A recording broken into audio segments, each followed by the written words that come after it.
வணக்கம். நெருப்பு தமிழன். 46 வயசு தாங்க.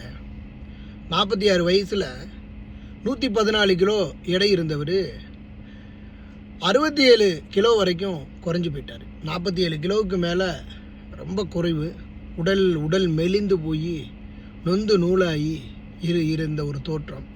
எப்படி ஒரு கம்பீரமாக இருந்த ஒரு மனுஷன், சென்னை ஆனழகன் பட்டம் வென்றவர், பல தோற்றங்களில் பல்வேறு விதமான நடிகர்களாக மாறி தன்னுடைய உடல் மொழியால் இந்த உலகை மகிழ்ச்சியில் உண்டாக்கிய ஒரு அற்புதமான ஒரு மனிதர்.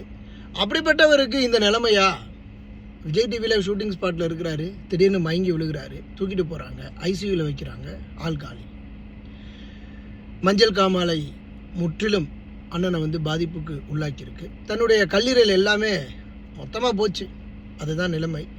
கடைசி வரைக்கும் ஒரு கல்லீரலை மாற்றுவதற்கு, அந்த மாற்று அறுவை சிகிச்சைக்கு கிடைக்கணுமே, 40-50 லட்ச ரூபா செலவு பண்ணணும், இருந்தாலும் அது கிடைக்கணுமே.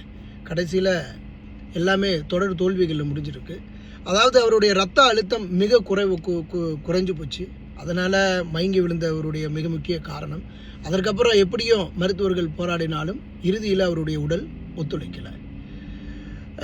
தொடர்ந்து அந்த அவரோட உடல் உறுப்பு பாகங்கள் எல்லாம் போயிடுச்சு. இது எல்லாம் ஏன் போச்சு அப்படின்னா, உலகத்தில் எல்லாருக்கும் தெரியும். இன்றைக்கு நம்ம ஊதுற பலூனில் குண்டூசியை வச்சு குத்த விரும்பலை.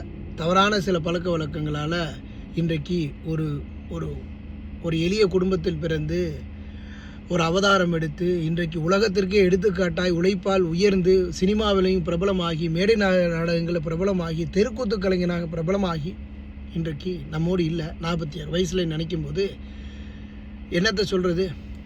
எவ்வளவு சொன்னாலும் நம்ம திருந்த போகிறோமா? இல்லை.